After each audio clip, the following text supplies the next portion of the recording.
Welcome to the Healthy, Wealthy, and Smart podcast. Each week, we interview the best and brightest in physical therapy, wellness, and entrepreneurship. We give you cutting-edge information you need to live your best life, healthy, wealthy, and smart. The information in this podcast is for entertainment purposes only and should not be used as personalized medical advice. And now, here's your host, Dr. Karen Litzy. Hey everybody, welcome back to the podcast. I'm your host, Karen Litzy, and today's episode is a special episode that I am not involved in at all, but it's an important episode. So my friends over at the Healthcare Education Transformation Podcast have done an episode that's all about the direct access laws in the state of Texas. So for those of you who don't know what direct access is, it means that you can go to a physical therapist without a prescription from a physician. Most states have some form of direct access. For example, in New York, we can see patients for 10 days or 1 month before we need a prescription. In other states, it's unlimited, like Nebraska, where you can go to see a physical therapist and you don't ever have to get a prescription from a physician. So in Texas, all they can do is an evaluation. They can't do any treatment, nothing beyond an evaluation. And so they have an upcoming opportunity for the state of Texas to have direct access passed, along with how physical therapists in Texas can get involved and contribute to making this a reality. So F. Scott Feil chats with Mike Connors, Mark Milligan, and Dana Tu. They are all physical therapists in Texas. Their biographies are all up on the show notes page under this episode.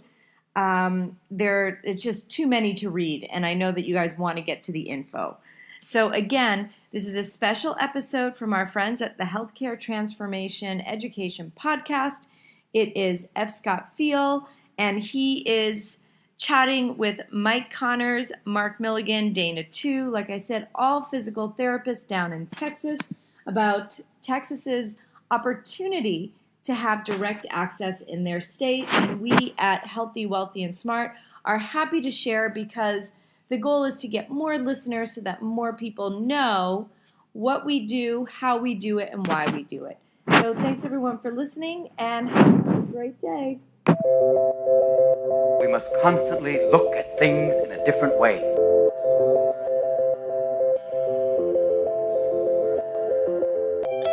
The Healthcare Education Transformation Podcast was created by two physical therapists out of the desire to learn more about the different educational roles in physical therapy and healthcare, and how healthcare education works by talking with educational leaders and people with different perspectives within physical therapy and across interdisciplinary lines on how education can be improved to disrupt the status quo of healthcare education. This is our journey, and thanks for listening.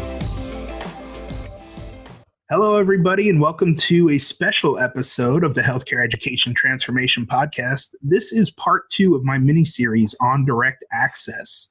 The APTA has gone out and said that they've done a really great job of getting all 50 states some form of direct access. And while that's true, I have a couple of people here in the room tonight that, we're all in Texas, and there's a common theme here. We have direct access in the fact that we basically can do an evaluation, and then that's where it stops. We've got to kind of go ahead and get doctor's orders after that to continue to treat our patients. So, gentlemen, if you wouldn't mind introducing yourself, we'll go Mark, then Mike, then Dana, and we'll get into a little bit about the definition of direct access and what it means to you. All right. First, I'd like to thank F. Scott and the Health Education Transformation Podcast for having us on tonight. I know we just kicked off the legislative session here in Texas, and so bringing this information to the public is going to be extremely important and valuable. And the Texas Physical Therapy Association and the American Physical Therapy Association's goals of getting access here in the state of Texas in 2019. So my name is Mark Milligan. I'm a physical therapist in Austin, Texas. Several different practice settings, home health, private practice. Also involved in education at 3 different PT programs, as well as continuing education across the country. Immediate past president or past chair of the Capital Area District here in Austin, and happy to be here. Thank you to F. Scott and Brandon and the Health Education and Transformation Podcast for having us on tonight. I'm excited about the potential for expanding our access to our patients. I'm Mike Connors. I'm a PT in private practice, currently in the Dallas-Fort Worth area. I'm an educator, a business owner, entrepreneur. I'm kind of a jack of all trades, a master of none. But excited to be here. Currently the president of the Texas Physical Therapy Association. We've been involved in this direct access battle, I'll call it, for the last 5 legislative sessions. So 10 years, definitely a run for all of us that have been involved. I think this is a huge opportunity for us, and I'm looking forward to contributing to the body of knowledge and the awareness of our efforts this legislative session. Thank you guys again for having us. My name is Dana too. I'm in the Houston area. I'm a PT for a company called Results, an outpatient setting. And then I'm also the CEO of Optum PT. It's a manual therapy fellowship, COMT. We've got a PTA program and a OCS prep course as well. Locally, I'm involved in the SED, and then for the state, I'm the governmental affairs chair for Texas. And then I'm also on the PAC board, the fundraising arm for the TPTA. Awesome, guys. Well, thank you so much again for coming on and for giving us your time tonight. I'd like to start with this quick question. What does direct access mean to you? I mean, the definition in theory is that patients can come in off the street and just receive physical therapy. But I'd like to hear from you guys, really, what does direct access mean to you, both from a clinician standpoint and even a patient standpoint? You know, I think it's really from looking at the clinician first or the patient first. For the patient, it gives them an option. It gives them somewhere else to go, so in a lot of states, patients are able to pick the provider that they feel that's best. And, patients have a lot more resources now. They're a little bit more educated than in the past. They know, when and kind of what provider that they want to see. So anyone that's in pain, they have the choice. They get to go see a physical therapist if they want. They get to go see a PCP if they want.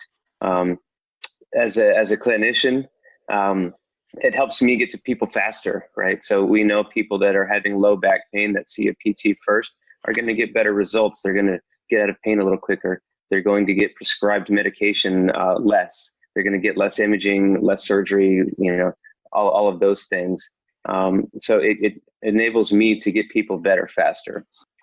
I like to think of direct access almost as patient access, or kind of as a alternative view of how we think about the issue, more as putting the patient first instead of direct access. To me, implies that it's more provider centric instead of patient centric.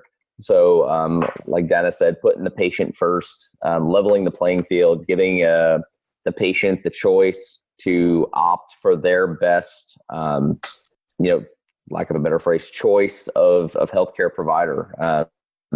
You can opt PPOs to go see an orthopedist, a primary care physician, a chiropractor, but you don't have that option to seek out the services of a physical therapist. The other thing that comes into mind with direct access is the entire opioid epidemic. The fact that we are the first line defense for the option of opioids versus, surgery versus the, physical therapy. So to give the patient a choice, do I want surgery, imaging, drugs, or physical therapy? I think most patients at this point in time would say, I'm going to opt for the more engaged form of intervention of physical therapy than, pharmacotherapy, imaging, and surgery. That they want to be a more active participant in their healthcare. They're taking on more of the ownership of the expense of their healthcare. So also to Dennis' point, patients are more educated consumers because they're paying more, like they do in other aspects of their lives. So if we give patients the ability to be able to opt to choose their provider that best meets their needs, it puts the patient in the driver's seat and gives them the ability to choose their provider rather than having it dictated to them by a pedagogical approach. Yeah, Dana and Mike make amazing points. First of all, from the patient perspective. Second of all, from the clinician, the clinical perspective. I'd like to bring just the business side of it, right? In the state of Texas, you can almost see a restriction of trade being in place by this law, right? So from a business perspective, even if I wanted to trade or give away my services for free, or barter, or figure out a way to some other ways compensate each other for the care, I still couldn't do that without a referral from a provider.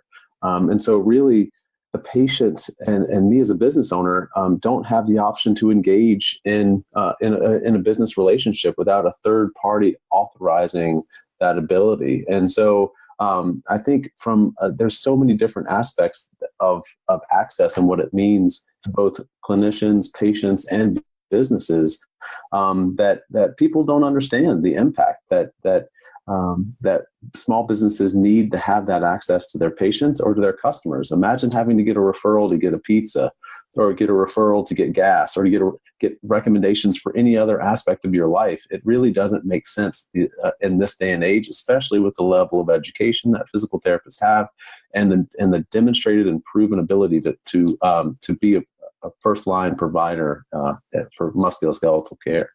And to add on to that, Mike, and this kind of speaks to the ridiculousness of the current situation. I had a member at Texas, TPTA member contact me this week, and he's a business owner. Also was an ATC, so he's an ATC athletic trainer and a PT. And he was telling me that he had more access as an athletic trainer, so he could have clients that were in pain or not in pain, and he was able to prescribe or to assign exercises to them to help them in the rehabilitation process. Now that he's a PT, he's not able to do that without the referral. So he's actually sort of decreased his number of clients now.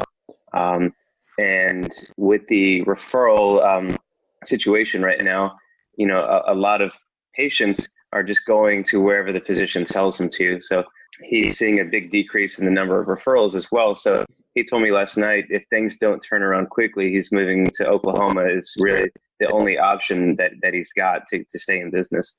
And that's just absurd. Yeah, I mean, go ahead, Mark. To add one last thing on to Dana's point is that a patient can, if they have knee pain or elbow pain or wrist pain or back pain, they can go see any other provider they want in the state of Texas. Any other person. They could have massage, they could have hot rocks thrown at them, they could have somebody walk on their back, they could have anything done to them they want, except see a physical therapist for that condition. And that's a disservice to those people and the people of Texas.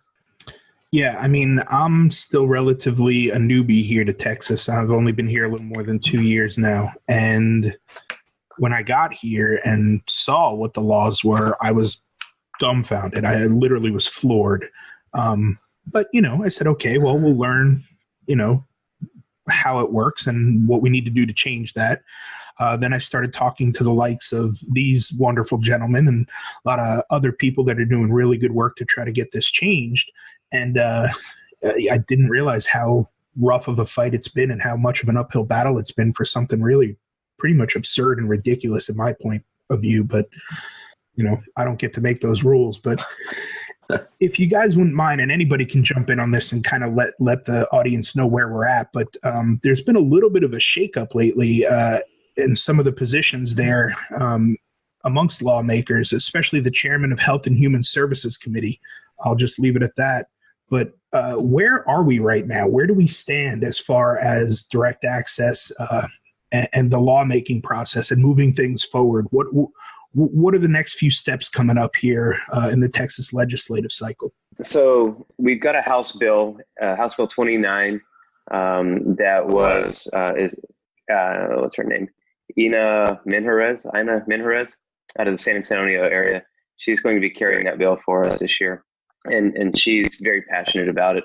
Last year, she was voted as Rookie of the Year in the legislature. So she definitely wants to keep that status going, and she's very passionate about this.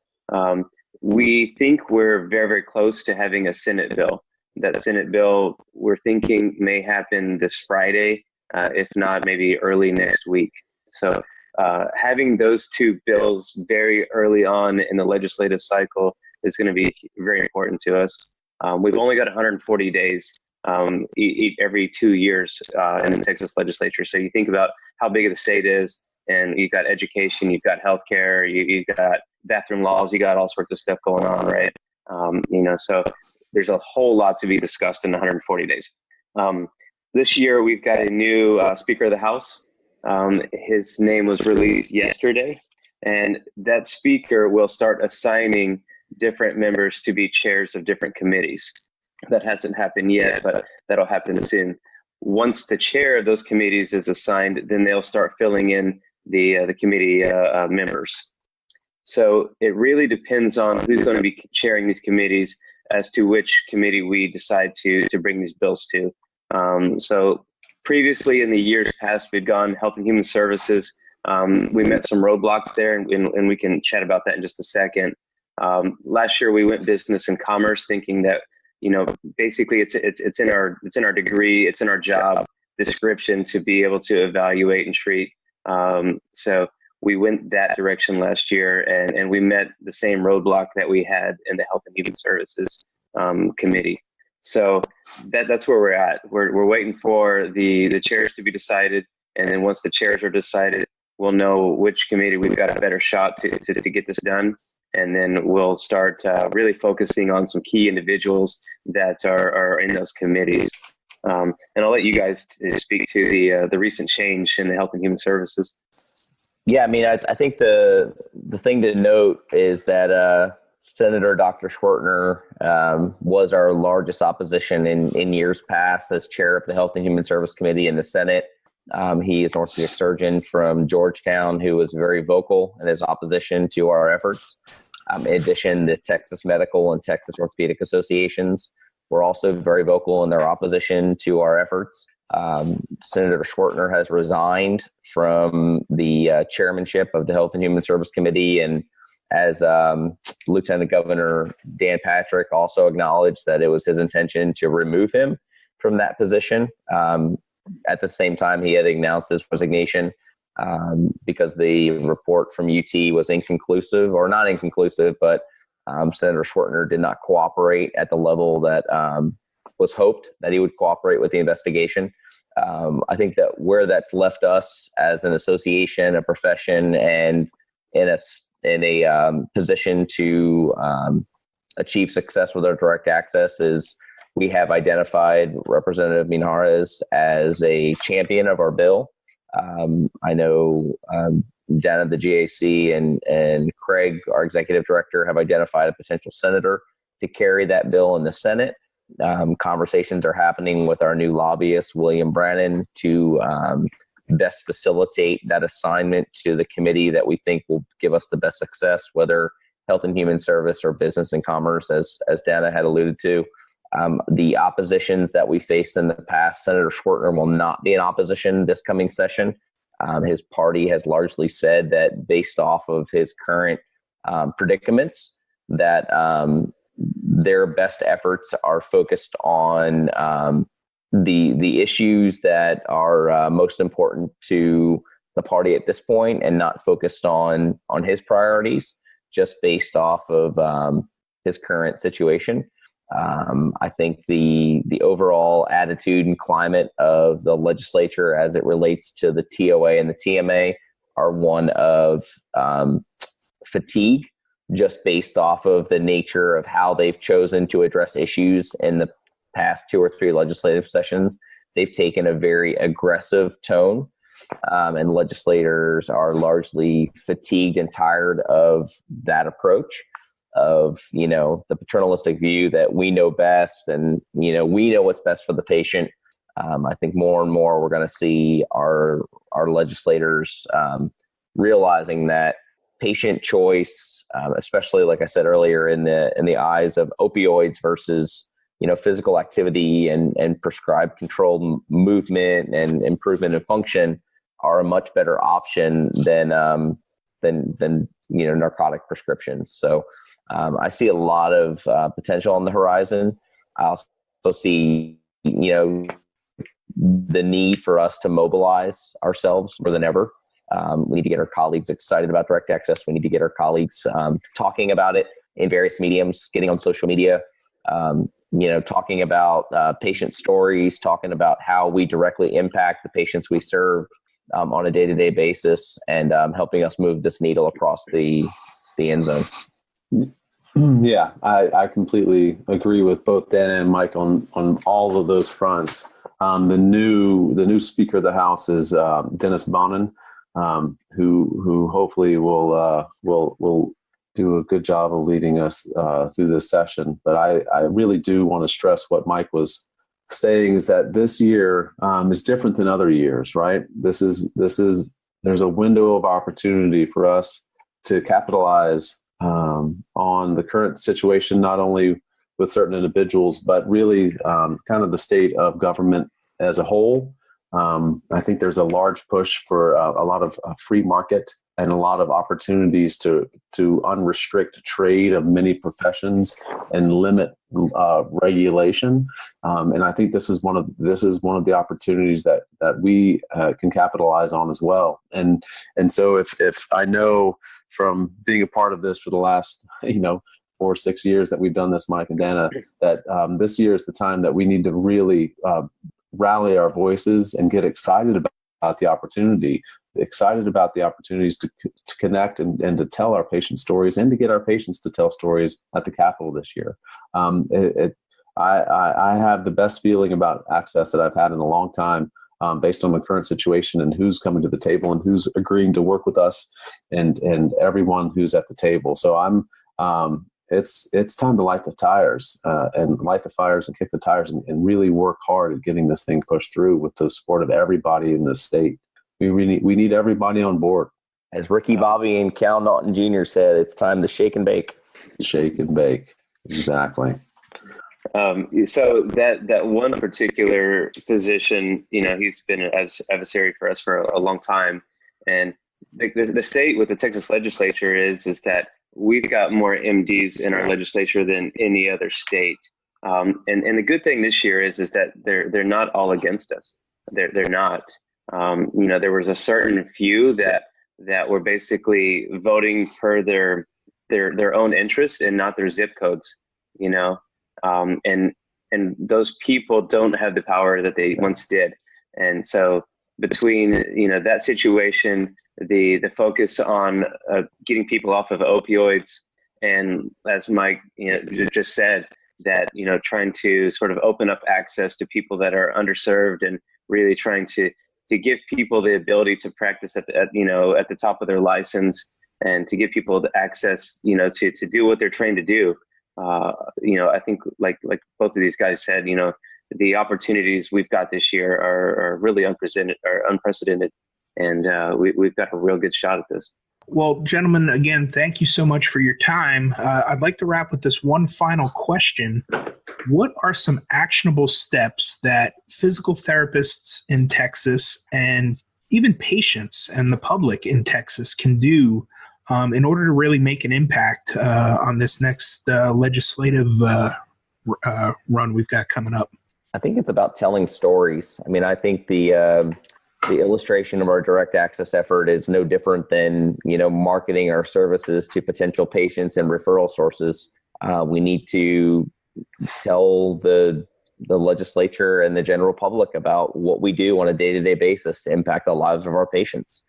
We all have stories of patients that we see on a day-to-day basis, and telling those stories, whether it's a child with cerebral palsy that a therapist is working with to help improve their independence, or a patient post total hip arthroplasty where, we're working to get that patient back to their prior level of function and get them back to their activities of daily living. I mean, those are the stories that we encounter every day, and we're so bad.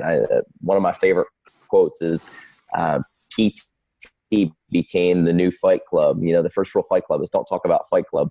And I feel like that's what physical therapy became in the last, 5 to 10 years, is we do so many great things, but we don't talk about ourselves. We don't talk about what we do to impact the lives of the patients we serve. And I think it's a disservice to both our patients and to our profession. So I think the best thing that people could do is actionable. I mean, ideally, we always want people to give time, talent, and treasure, right? We want them to give their time, to become a key contact, to contact their legislators, to educate their legislators and the public. We want them to give their talent. We want them to utilize whatever communication mediums that they have, to reach out to social media, to talk about the impact they're having on their community, on their patients. And of course, we want, to Dennis' point, PAC fundraising. We want them to give to the TPTA PAC. We want to give to the APTA PAC. We want them to support our legislative efforts, in a monetary way as well. And we welcome any combination of that. If people can give their time, that's great. If people can give of their talents, great. If people have opportunistic income that they can part with at this point, and help support us at the state and national level, we appreciate that as well. But we need to get up. This can't be any more of an effort of just the few. This needs to be an effort of the many.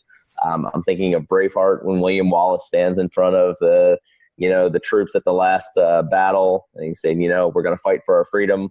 I feel like this is our fight for our freedom. This is our fight for direct access. And if we truly want this needs to be an effort of many, not just an effort of few. My favorite quote is from John F. Kennedy, and it says, one person can make a difference and everyone can try, or everyone should try, excuse me.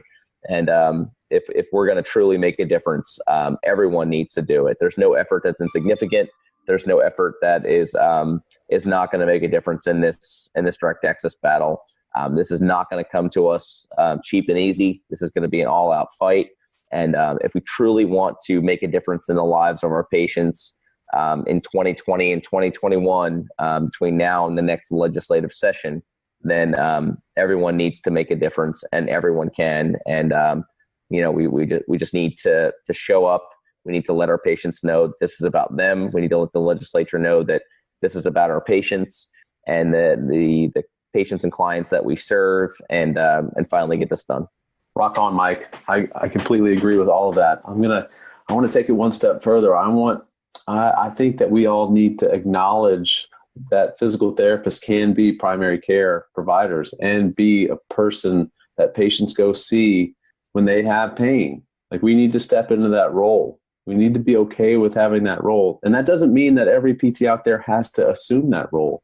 It just means that we all have to acknowledge as a profession that we're ready to have that step and be that person in the state of Texas and own it, right? We can't be a divided profession in this fight. We all have to support this from inpatient to outpatient to private practice owners to pediatrics to all the PTs need to come on board with this and support each other and support our profession to be the best it can be and practicing at the limits of its scope. Like, that's what we really need to do. And if you're passionate enough and driven enough to be a part of the movement, reach out to your district, reach out to Mike, reach out to the TPTA, reach out to me or Dana, and get involved. Ask how you can be a part of what we're doing, because we need you. We need your voice. We need your support. We need your connections and network.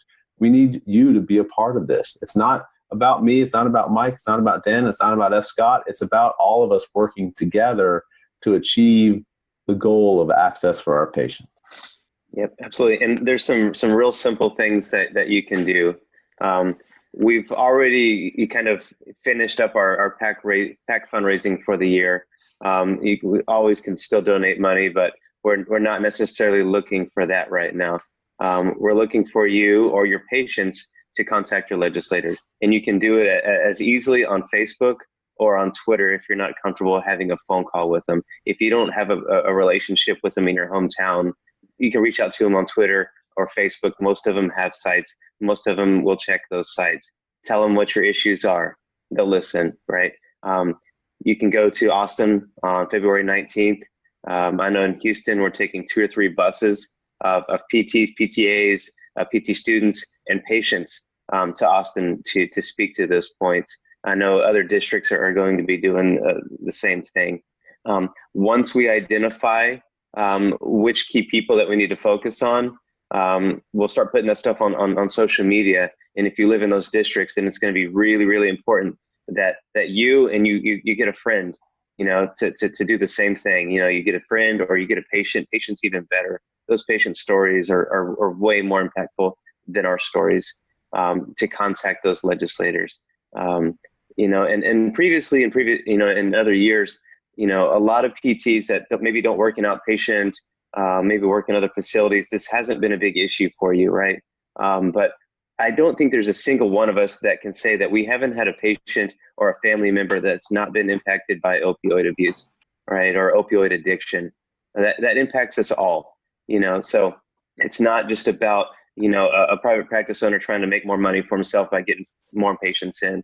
This is impacting our communities. It's impacting our school teachers. It's impacting everyone out there right now. So we've got to put a stop to this. And Texas is way behind on this, so it doesn't matter what practice setting you're in as a PT, we can all definitely help, and end this problem.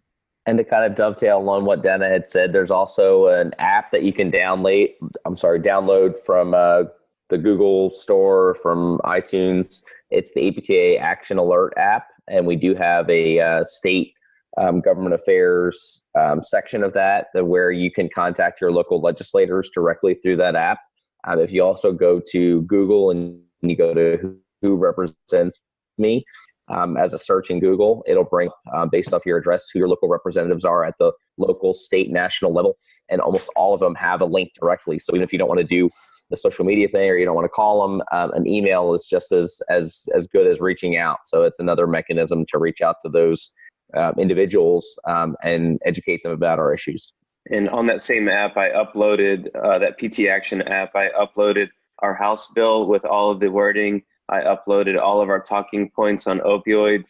I uploaded the time that it takes to see a care provider in the state of Texas if you're in pain. There's several talking points and resources for you on that app now.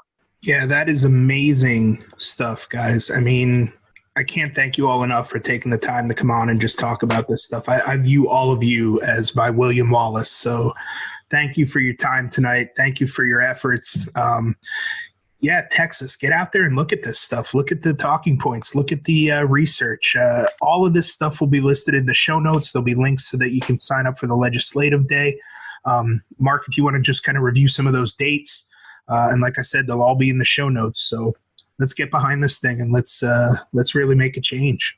Yeah, we have in the capital area district, which is around Austin and the surrounding areas, we've got an important capital area district meeting coming up on January 14th, where Dr. Janet Besner from Texas State will be supplying a talk on the legislative session and upcoming issues with the TPTA and getting people on board and getting knowledge out there for that. I know, Mike, you have an upcoming meeting up there, correct? Yes, sir. On Tuesday, the 14th, we have Linda John, and from APTA, we have Director of Government Affairs, Angela Schumann, that will be in to educate us about the legislative process, both here and at the national level.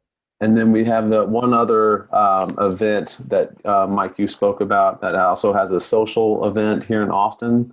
Yep, February 4th, you have the Texas State of Reform Health Policy Conference, and the Capital Area District is sponsoring a reception that evening. So that was on the Capital Area District's Facebook page with information on how best to RSVP for that event. Yeah, so there's a lot of stuff happening at the Cap or in Austin and over the next few weeks that you can get directly involved in. You can reach out to me, Mark Milligan, dpt@gmail.com, or you can reach out to me on social media. We can get you connected and get you where you need to be, or you can go to the Capital Area District Facebook page. And please don't hesitate to reach out to us. I'm president at tpta.org. If you have any reservations about approaching your legislators, any of us are happy to be a resource. Like I said before, this is not an effort of few. This needs to be an effort of many. And we want as many of PTs, PTAs, and students involved in this effort, this legislative session, as we can. And again, thank you guys so much. You're all such inspirations. You've moved me to get up and go to my representative tomorrow. I've got a little bit of free time, so that's how I'm spending it tomorrow. Thank you again all for your time. And like I said, Texas, let's get behind this. Check out all the resources. There'll be links in the show notes. Let's make a positive impact and change. Thank you for attending class today, and we hope that you learned something and gained value from the content. If you'd like to schedule office hours with us, feel free to add us on Twitter at HET Podcast, on Instagram, HET Podcast, on Facebook, the Healthcare Education Transformation Podcast, and the homepage, healthcareeducationtransformationpodcast.com. And for those of you following along in the syllabus, extra credit can be obtained by liking us, sharing us, and leaving a review. Let's continue our journey up Mount Educational Success as lifelong learners.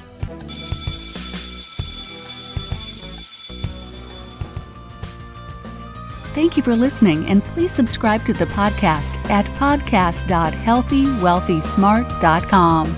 And don't forget to follow us on social media.